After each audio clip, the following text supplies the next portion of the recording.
Hi everybody, and welcome back to Lost Genre Reddit Stories. And once again, we have some Kelli stories. But before we get into them, I'd like to tell you that today's 4 stories have to do with family members from OP that have passed away. So if for any reason that is something that can make you sad, maybe you can skip this video. If not, then let's get started with some Kelli stories. This one's from user Snoomuffins9396. Kelli stories. Funerals aren't fun. Mom. Let me start this one with a disclaimer. Funerals are truly sad. I've had a lot of fudge to deal with and have gotten through everything. This chapter will talk about our mom's funeral. Kelli finds a way of making herself the most in any situation. She is the most sad about X's passing. She was X's favorite person and they loved her most. Everyone look at Kelli. How will she handle life without X? You get it. Our mom was diagnosed with cancer in the spring and had passed in early December. Kelli and I were in our early to mid-20s. Our dad was devastated. Our grandma was lost. Mom was her youngest. I had a newborn. Kyle and his wife also had a newborn. The day Mom passed, Dad, Grandma, and Kelli were home. Mom had my dad ask Kelli to take Grandma out to eat and a ride just to get them out of the house. When they were gone, she asked Dad to call me to come over. I made it about 5 minutes after she was gone. My uncle, Dad's brother, came over to console Dad. Dad had been instructed that when Mom was gone to call the home hospice duty nurse, and as soon as my uncle arrived, he did. I don't know what they said to each other, but soon Dad said they needed to speak to me. I was told that my mom had told them that I would be the only one to handle everything to come with a level head. I called the extended family, let the funeral home know that Mom had passed and arranged for pickup, and much to my chagrin, positioned my mom so that the funeral home could move her easily. That was difficult. Now for Kelli.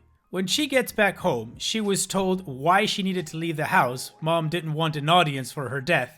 Kelli knows what has happened and literally throws herself on the porch and starts screaming. Grandma told her to get her butt up and get in the house. Even in her grief, Grandma wasn't taking Kelli's crap. So Kelli walks in the front door and again throws herself on the floor and crying and carrying on. I do believe she was upset, devastated even, but her outburst just left everyone feeling salty. The following day at the funeral home, Kelli didn't like anyone's choices about anything. Mom didn't have life insurance and Dad was paying for everything himself.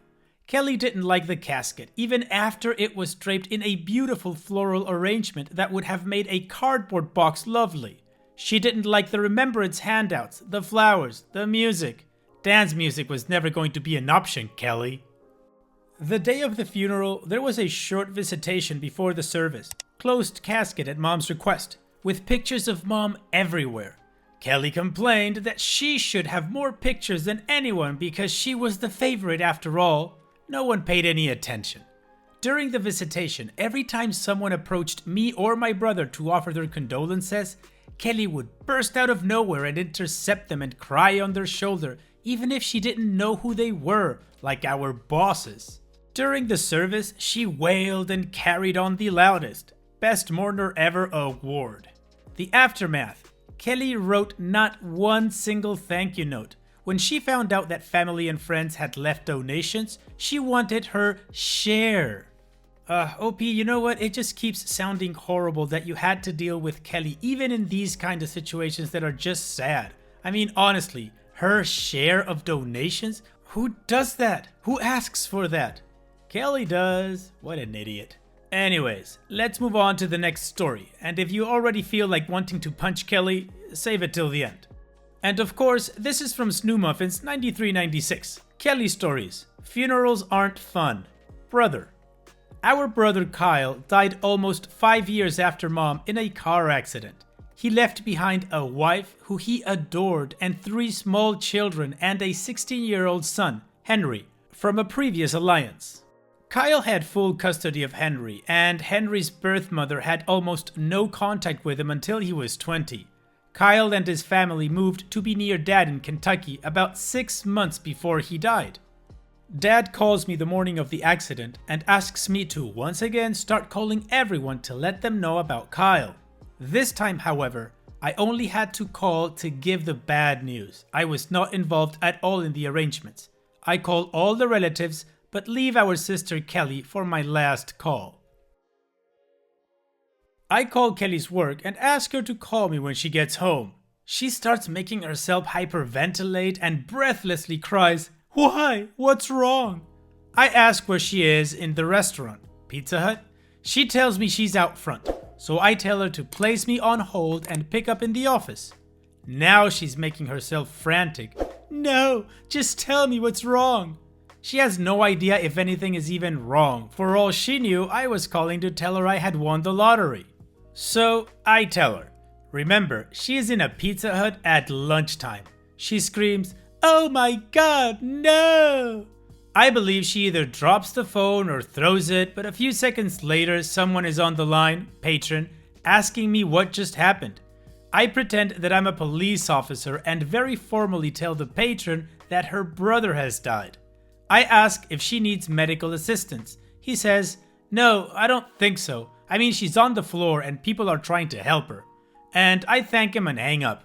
My husband is almost in hysterics laughing at my impersonation, which was awful. 2 days later, Dad and Kyle's family arrive at my house. We didn't have rooms for everyone. We lived in a 2-bed, 1-bath bungalow. So Kyle's family stays with his wife's family and Dad stays with friends. Before they leave, I filled them in on who I was able to contact and asked if they needed anything else from me. I also give them a heads up about Kelli. Side note, Kelli had always disliked Kyle because he was the oldest and a boy. They laughed too. The day of the funeral.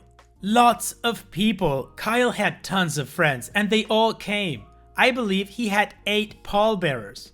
During the visitation, viewing, Kelli hung all over Kyle's friends, crying, needing help to sit down, getting her water, etc. They all hated her. They heard stories from Kyle too. At one point, I was talking to one of Kyle's friends who was crying. I reached out to hug him, and like a freaking predator, Kelli swoops in and starts crying on his shoulder. He just looked at me and rolled his eyes. During the service, Kelli sat in front of his wife and children. This raised quite a few eyebrows. At least she provided some much needed comic relief that day, even if she didn't know it. The aftermath. Well, true to form, Kelli calls and asks me how much she should expect from Kyle's estate. Estate? What estate, I ask her. Kyle was a sous chef at a very nice hotel restaurant, but that they had just moved. He didn't have any life insurance. His poor wife is left with 3 small children and lots of debt. Oldest son asked to move in with grandpa to finish high school. She informs me that she needs something. That because of me, she may lose her job. She's referring to my call, but also she took almost 4 weeks off work for bereavement. Inheritance denied. Edit. Kyle was my older brother. I'm Katie, the middle child, and Kelli is our younger sister. Kyle's children. Henry, the oldest, was 16 at the time of this story. His mother lost custody of him when he was 3 and not in the picture. Damien, his second son, 7. Dasha is Kyle's only girl and was 4, and Dominic, youngest son, was 3. Hope this helps keep the characters straight. Again with how much does she get? This woman is unnerving, man. What the hell is wrong with her? I'm pretty sure she just wants money to get a fix or something, but come on, her brother just passed, and before it was her mom. But let's keep calm, because there's still 2 more stories to go, so let's continue with the third one. And as you know, it's from user SnooMuffins9396. Kelli stories. Funerals aren't fun. Grandma. Grandma died 7 years after mom. She was in a nursing home at the time because of a broken hip. Grandma had been in the home for almost 3 years, and you guessed it, Kelli never visited. Not once. I saw Grandma often. My children loved seeing Grandma, and we would take her out for lunch or even just a drive several times a week. My children volunteered at the home. We're talking 7 and 4-year-old boys who would come in for crafts, games, song time, social hour, etc. They were quite popular with the natives and knew several by name. So, Grandma passes at the tender young age of 96. I had already pre-planned and paid for her funeral, almost 2 years prior. I called extended family and the funeral has been scheduled. Grandma's oldest daughter and her husband and one of our cousins fly in from out east. Grandma's son and his wife live one town away, so no problems there. But Kelli is almost giddy with anticipation. Not sure why, yet. The day of the funeral. Not a large crowd. I mean, Grandma had outlived most of her siblings and friends, but still a respectable size. Kelli is vacillating between poor me, happy hostess, and duplicitous. She was up to something. My aunts and uncles are very standoffish with me, which is odd, but they are embracing Kelli. They all know that I had arranged everything concerning the service. Pastor, music, flowers, even what Grandma wore, with her approval on everything. And I wasn't looking for any accolades or anything, maybe just a thanks, Katie. Did they not like what Grandma had chosen? Were they concerned they would be receiving a bill? I don't know, and felt I shouldn't ask what was up either. About 15 minutes before the service was to begin, another cousin pulled me aside and confided that Kelli and my aunt and uncle were convinced that I was blowing through all of Grandma's money. They were led to believe that I used Grandma's money to purchase our new house. We didn't. And since I had organized the funeral, I should pay for the after-funeral get-together meal that I knew nothing about. Stunned, just blown away with this revelation. Kelli almost skips up to me and says, "Hey, we're all going to expensive restaurant after the funeral. You guys should come too." I coyly ask her, "Who's everybody? How many on the reservation?" Her reply was vague. "You know, whoever wants to show up. I think the reservation is for 30. I got the private room at expensive restaurant." So I'm thinking Kelli doesn't know how many people, who's already said yes, but she's clearly made the reservation. After the funeral, I tell Kelli, who is one of the few people speaking to me, that we have to take the boys to a sitter since the restaurant frowns on guests under 13. After that, my family leaves.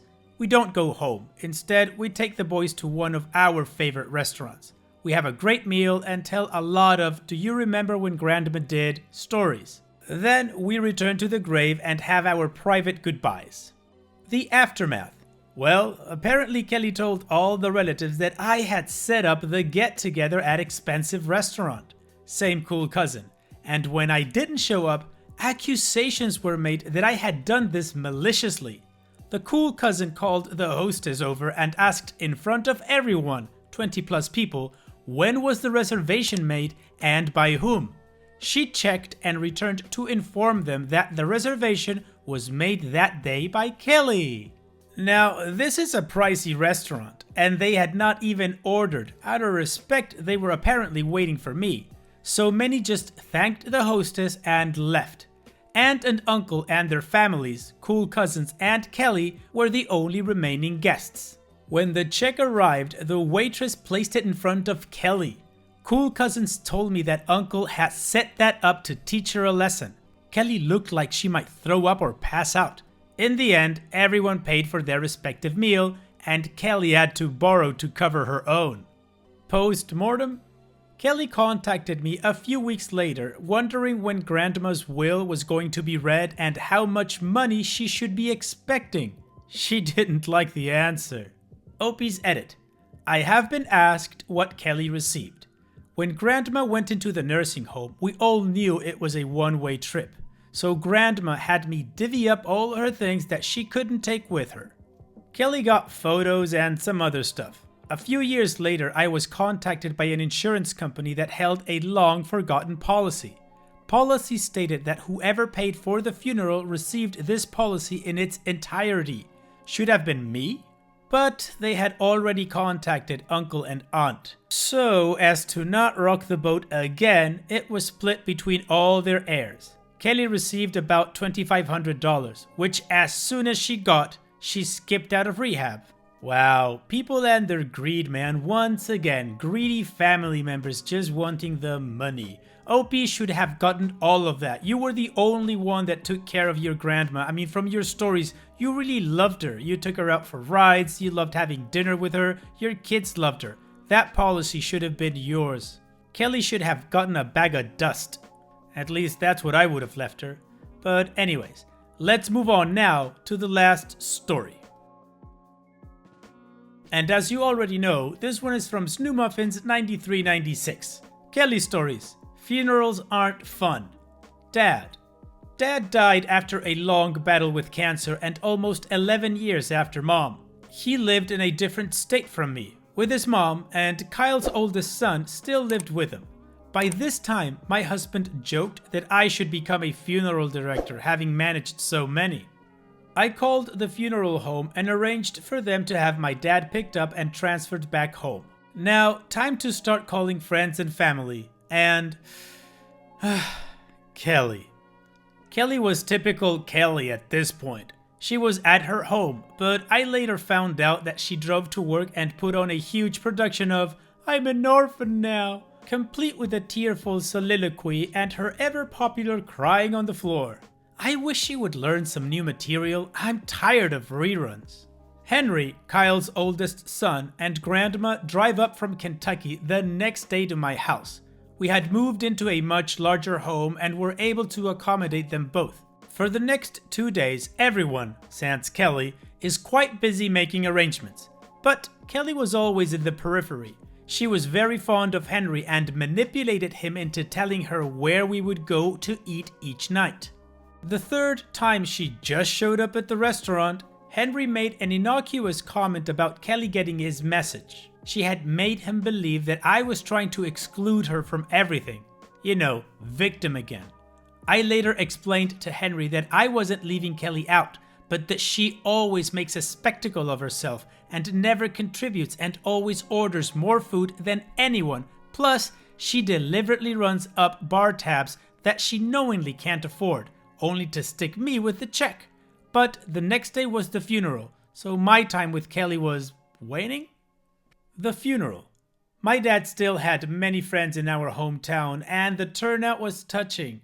His best friend since high school and his wife had approached me to express their deepest condolences when Kelli appears. She has this innate ability to sense when someone else is getting any attention and begins sobbing to both of them.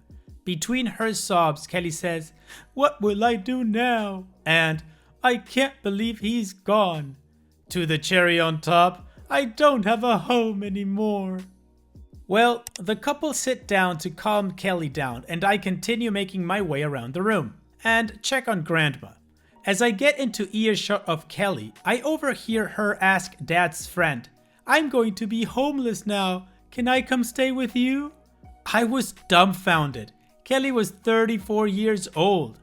After the service, I approached the wife and told her what was really going on, and it was her call, but that Kelli has quite a reputation for trashing her rooms.